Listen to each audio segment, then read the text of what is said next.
천사의 말 한다 해도 내 맘에 사랑 없으면 내가 참 지식과 믿음 있어도 아무 소용 없으니 사느론 길 믿음이 있어도 나 있는 모든 것 줄지라도 나 자신 다 주어도 아무 소용없네 소용없네 사랑은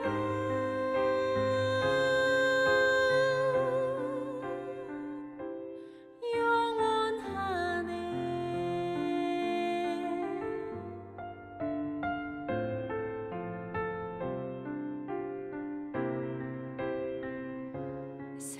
사랑은 온유하며 사랑은 자랑치 않으며 교만하지 아니하며 불이 기뻐하지 아니하니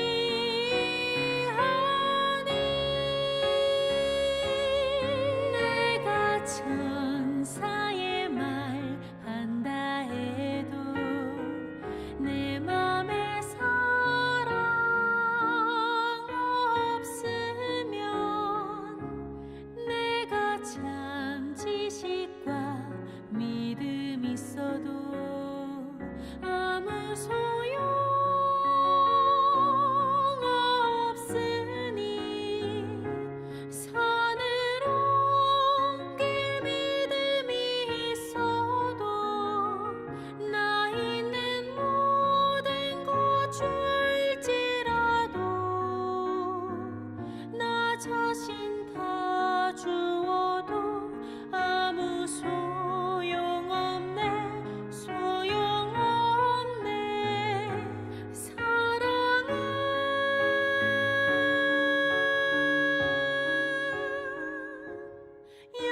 주님의 나라 영원하며 주의 나라 영원하며 그의 영광 무궁하리 왕의 위엄과 능력이 이제 임하였으니 주의 주권과 주의 통치와 주의 나라 힘과 권세 임하네.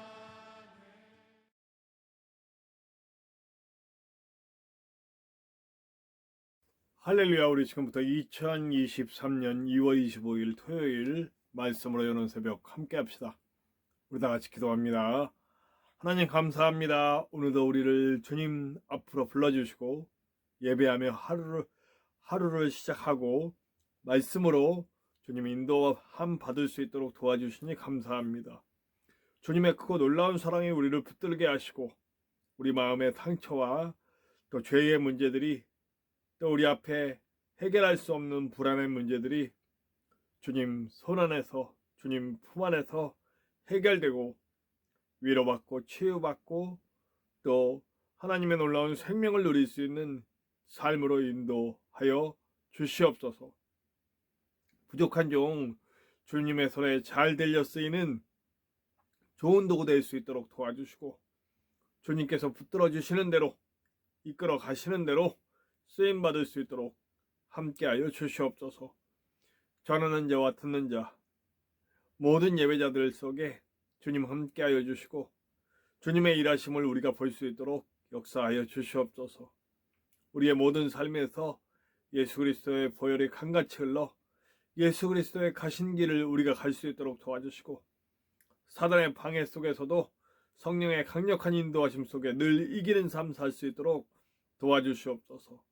언제나 함께 하시는 예수님의 이름으로 감사하며 기도하옵나이다. 아멘. 오늘 함께 나누실 하나님의 말씀은 구약성경 사무엘상 17장 12절에서 27절까지의 말씀입니다. 사무엘상 17장 12절에서 27절의 말씀입니다. 우리 함께 나누시겠습니다. 다윗은 유다 베들레헴 에브라스 사람 이세라 하는 사람의 아들이었는데 이세는 사울 당시 사람 중에 나이가 많아 늙은 사람으로서 8 아들이 있는 중 그 장성한 세 아들은 사울을 따라 싸움에 나갔으니 싸움에 나간 세 아들의 이름은 장자 엘리압이요 그 다음은 아비나답이요 셋째는 삼마며 다윗은 막내라. 장성한 세 사람은 사울을 따랐고 다윗은 사울에게로 왕래하며 베들레헴에서 그의 아버지의 양을 칠 때에 그 블레셋 사람이 40일을 조속으로 나와서 몸을 나타내었더라. 이새가 그의 아들 다윗에게 이르되 지금 내 형들을 위하여 이 볶은곡식 한 에바와 이 떡 10덩이를 가지고 진영으로 속히 가서 내 형들에게 주고 이 치즈 10덩이를 가져다가 그들의 천부장에게 주고 내 형들의 안부를 살피고 증표를 가져오라. 그때에 사울과 그들과 이스라엘 모든 사람들은 엘라 골짜기에서 블레셋 사람들과 싸우는 중이더라. 다윗이 아침에 일찍이 일어나서 양을 양지키는 자에게 맡기고 이새가 명령한 대로 가지고 가서 진영에 이른즉 마침 군대가 전장에 나와서 싸우려고 고함치며 이스라엘과 블레셋 사람들이 전열을 벌이고 양군이 서로 대치하였더라. 다윗이 자기의 짐을 짐지키는 자의 손에 맡기고 군대로 달려가서 형들에게 문안하고 그들과 함께 말할 때에 마침 블레셋 사람의 싸움 도두는 가뎃 사람 골리앗이라 하는 자가 그 전열에서 나와서 전과 같은 말을 하매 다윗이 들으니라. 이스라엘 모든 사람이 그 사람을 보고 심히 두려워하여 그 앞에서 도망하며 이스라엘 사람들이 이르되 너희가 이 올라온 사람을 보았느냐? 참으로 이스라엘을 모욕하러 왔도다. 그를 죽이는 사람은 왕이 많은 재물로 부하게 하고 그의 딸을 그에게 주고 그 아버지의 집을 이스라엘 중에서 세금을 면제하게 하시리라. 다윗이 곁에 서 있는 사람들에게 말하여 이르되 이 블레셋 사람을 죽여 이스라엘의 치욕을 제거하는 사람에게는 어떠한 대우를 하겠느냐? 이 할례받지 않은 블레셋 사람이 누구이기에 살아계시는 하나님의 군대를 모욕하겠느냐? 백성이 전과 같이 말하여 이르되 그를 죽이는 사람에게는 이러이러하게 하시리라 하니라. 골리앗을 문제라고 설정할 때에 우리는 오늘 또 한 가지 교훈을 얻을 수가 있습니다. 문제가요, 해결하지 않고 그냥 내버려두면 계속 더 크게 문제가 만들어진다는 거예요. 계속 지금 40주야를 막 소리 질러가면서 외치고 있어요. 그러니까 그 40일 동안 이 백성들은 아주 옴짝달싹 할 수 없이 소리는 더 커지고 더 위협적이고 더 무섭게 달려들 것처럼 한다는 얘기예요. 문제를 방치해 놓고 해결하지 않으면 문제는 점점 더 커지는 것 같이 느껴지는 거죠. 그러니까 문제를 문제로 놓지 말고 해결하는 길을 열어야 돼요. 두 번째는 뭐냐? 문제에만 집중하는 거예요. 그러니까 문제를 해결하려고 하는 것이 아니라 그냥 문제에 대한 걱정, 문제에 대한 염려, 그거에만 해가지고 그 문제에 집중해서 자기 자신을 완전히 쪼그라들게 만드는 거죠. 그래서 어떻게 돼요? 결국 그거를 방치하고 염려하고 근심만 하다가 숨어버리는 거죠. 문제 해결은 전혀 되지 않고 숨어서 쪼그라드는 자기 자신을, 인생은 피폐해지고 그리고 계속해서 더 안 좋은 방향으로 이끌려 간다는 거죠. 하나님을 믿는데요, 우리가 믿는 하나님이 누구신지를 알면서도 하나님을 의지하지 않는 거예요. 문제가 삶을 먹어버리는 거죠. 사실은 그 문제를, 이거의 가장 좋은 해결 방법은 일단 하나님이 누구시냐는 걸 알고 이 문제의 실체를 보는 거예요. 대단해요. 그쵸? 대단해요. 우리 골리앗은 키가 3m에 엄청난 거구에 엄청난 힘을 가진, 크기와 세기와 하여튼 다 가졌어요. 그래서 사실은 대적해서 이길 만한 존재는 아니에요. 그러나 하나님 안에 우리가 들어간다면 이건 아무것도 아닌 문제가 됐던 거죠. 다윗에게 있어서는 저 골리앗이 막 소리치면서 우리 하나님을 막 비방하고 하나님의 백성들을 위협하는 그거 자체가 이해가 안 돼요. 왜냐하면 그는 하나님이 어떠신 분인가를 알고, 그리고 하나님과 함께 할 때에 그가 곰도 이기고 사자도 이기고 하는 것들을 그의 삶에서 체험을 했거든요. 그렇게 체험적인 하나님을 알고 있고 하나님이 어떤 분이신지를 아는데 저렇게 일개 사람 앞에서 벌벌 떨고 있는 하나님의 백성이라는 이스라엘이 이해가 안 되는 거죠. 하나님의 사람은 하나님을 알기 때문에 문제 앞에 떨지 않고, 실제로 어마어마한 문제일 수도 있어요. 그러나 저도 그 어마어마한 문제 앞에 서봤거든요. 뭐 빚 문제, 집 문제, 뭐 하여튼 어마어마한 문제들 앞에 서봤어요. 근데 지나고 나서 제가 보니까, 하나님의 손길 가운데서 지나 보니까 사실은 그 문제가 나를 먹지도 죽이지도 나를 멸망시키지도 못해요. 그냥 문제였을 뿐이에요. 어마어마한 문제. 다시 그 문제에 직면하라고 하면 하나님 아예 안 할래요 라고 할 정도로, 사실 지금도 그 문제에서 이제 완전히 해결돼서 나온 지금도 그 시점으로 돌아가려면, 물론 지금 알기 때문에 어떻게 해야 되겠다 나오겠지만, 그 상황 속으로 다시 들어가려면 주님, 물론 다시 들어가야만 한다면 들어갈 겁니다. 하나님이 하시는 일 속에 일하시는 걸 봤고, 그리고 어떻게 지혜롭게 해야 되겠다라는 방법이 있기 때문에 들어가겠지만 머뭇머뭇해져요. 왜냐하면 너무너무 힘든 일이니까요. 너무너무 힘든 일이니까 안 하고 싶어요. 그러나 그 문제에서 해결돼서 나온 지금에는 그 문제가 결국 나를 이기지 못한다는 걸 알고 있죠. 그렇기 때문에 꼭 다시 들어가야만 한다면 들어가서 좀 더 지혜롭게 해결할 수 있을 것 같아요. 하나님의 도우심 속에. 내가 해결하는 것이 아니라 하나님이 해결해 주시기 때문이죠. 골리앗이라고 하는 이 거대한 문제, 크기도 크고 고함도 크고 힘도 세고 도저히 이길 수 없는 존재예요. 1대1로는 도저히 이길 수 없는 존재예요. 그러나 하나님이 함께 가실 때 이것은 그냥 문제일 뿐이고 분명히 하나님이 뛰어넘게 해주시는 그런 문제다. 해결되는 문제다. 라고 하는 것이죠. 자, 그런데 다윗이 정말 의아한 거예요. 아니, 자기는 하나님에 대한 그 은혜와 광야에서 양떼를 치면서 사람들에게, 가족에게도 없이 여김 당하는 자기 자신임에도 불구하고 광야에서 치유받고 광야에서 양떼를 치면서 거기서 일하시는 하나님을 만나고 누리고 찬양하고 하면서 하나님이 어떠신 분인 줄 알고 하나님이 쓰시는 사람은 또 어떤 일을 할 수 있는지 알아요. 그래서 다윗은 하나님을 믿는 사람이라면 다 그럴 거라고 생각을 하는 거죠. 근데 와봤더니 문제 앞에 떨고 숨어서 아무것도 못하는 사람들을 볼 때 의아하다는 거죠.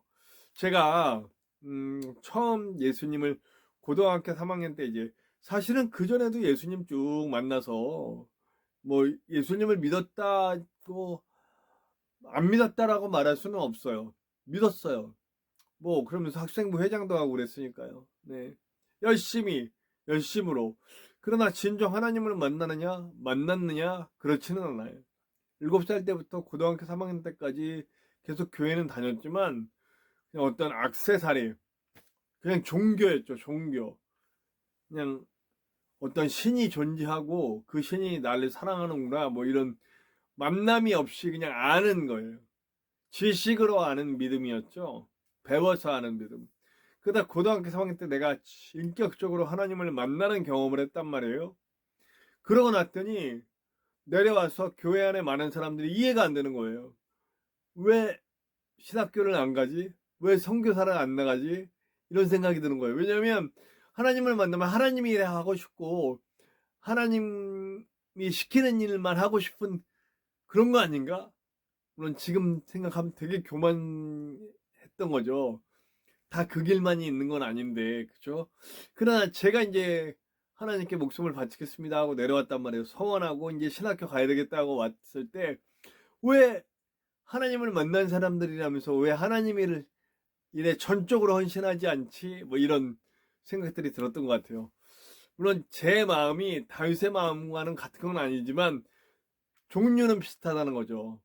하나님을 만났다면, 하나님의 사람들이라면 이 일에 대해서 이렇게 반응해야 되지 않나? 라는 생각을 갖는 거죠. 그러니까 이 다윗이 굉장히 의아한 거예요. 왜? 이스라엘 모든 사람이 그 사람을 보고 심히 두려워하여 도망하였고, 다윗이 그 모습을 보고 이 할례받지 않은 블레셋 사람이 누구이기에 살아계시는 하나님의 군대를 모욕하느냐라고, 그걸 왜 보고 있느냐, 그걸 왜 가만 내비두고 있느냐, 이런 말들을 하는 거예요. 그러니까 하나님의 은혜에 젖은 사람은 문제가 문제로 안 보이고 문제는 하나님과 함께 해결해 나가야 할 것으로 적극적으로 대처하면서 두려워하지 않고 나가는 거예요. 자, 우리한테도 문제가 있어요. 정말 중요한 거예요. 방치해서도 안 되고 문제에만 집중해서도 안 되는 거예요.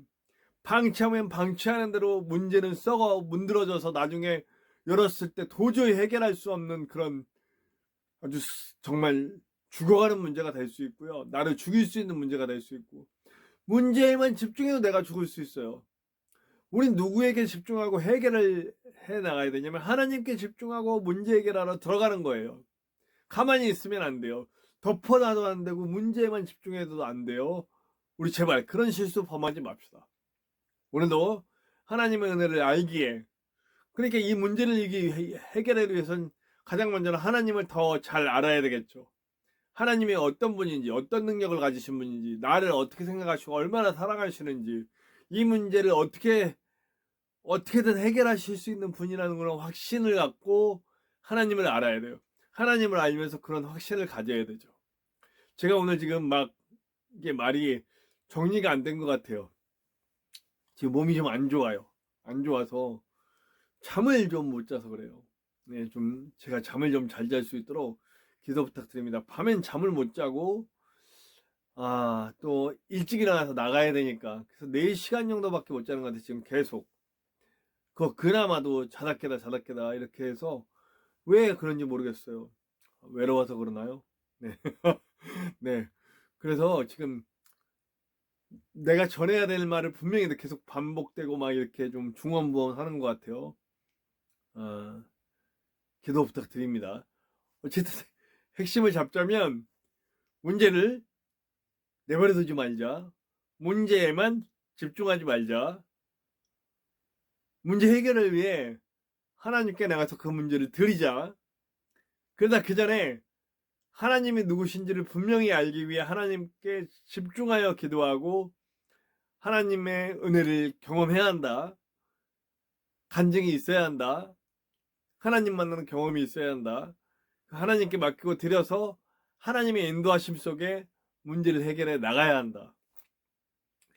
썩게 내버려두지도 말고 문제만 집중하지도 말자. 문제를 가지고 하나님께 나와 엎드리고 하나님께 내려놓고 간구하면서 주님의 해결하심을 기다리고 그리고 나에게 감동 주시고 이끌어 가실 때에 내가 하나님의 도구로 사용돼서 이 문제를 이길 수 있음을 믿고 그냥 밀어버려야 된다. 네, 짧은 얘기인데 굉장히 좋은 부분 기괴한 것 같아요. 문제 앞에 치지 맙시다.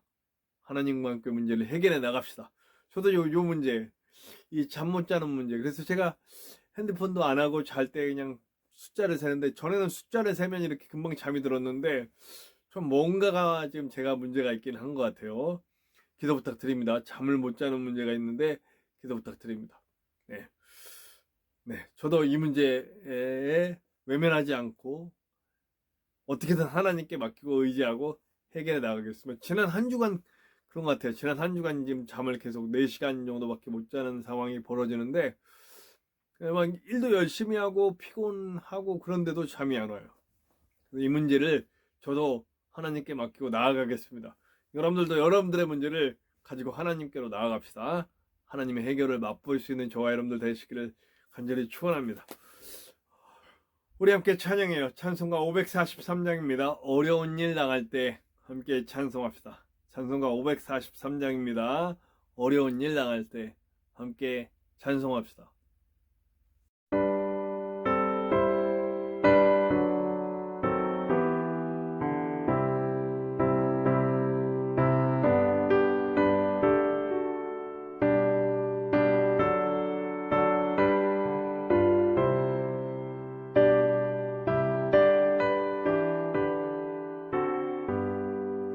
어려운 일 당할 때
자, 우리 기도해요. 문제 앞에 지지 않도록 주님 도와주세요. 문제를 내버려두지 않고 방치하지도 말고 문제에만 집중하다 문제에 쓰러지지 않게 도와주시옵소서. 내가 집중할 것은 하나님이고 문제를 가지고 와서 하나님께 엎드릴 수 있도록 도와주시옵소서. 그리고 하나님의 일하심을 보게 하시고 그것이 또 다른 증거가 되고 간증이 될 수 있도록 하나님 도와주시옵소서. 기도합시다. 우리 주위에 아파하는 사람들을 위해서 항상 그들에게 치유와 위로와 회복을 줄 수 있고 생명을 줄 수 있는 사람이 우리가 되게 해달라고 기도합시다. 우리 트르키예와 시리아의 지진, 우크라이나와 러시아의 전쟁, 또 우리 이태원에서 가족을 잃은 사람들, 정말 이분들을 위해 우리 기도해야 합니다. 또 북한에서 모진 핍박 중에도 예수님 붙들고 있는 아름다운 성도들을 위해서도 기도해야 되고요. 복음을 들고 세계 곳곳을 다니고 계시는 선교사님들을 위해서 기도해야 하다고. 그리고 이 땅에 복음을 잃고 무너져가는 교회를 위해서도 기도해 주시길 바랍니다. 그리고 우리 각자의 기도 제목에도 하나님의 그 놀라운 나의 길을 위해서 기도합시다. 부족한 중에 사역을 위해서 제가 그때부터 드렸어요. 제가 지금 잠을 잘 못 자는데 이 문제 해결해 주십시오 하고 함께 기도 부탁드립니다. 우리 함께 주기도문 하시고 다 같이 기도합시다. 주기도문 합니다. 하늘에 계신 우리 아버지, 아버지의 이름을 거룩하게 하시며 아버지의 나라가 오게 하시며 아버지의 뜻이 하늘에서와 같이 땅에서도 이루어지게 하소서. 오늘 우리에게 일용할 양식을 주시고 우리가 우리에게 잘못한 사람을 용서하여 준 것 같이 우리 죄를 용서하여 주시고 우리를 시험에 빠지지 않게 하시고 악에서 구하소서. 나라와 권능과 영광이 영원히 아버지의 것입니다. 아멘.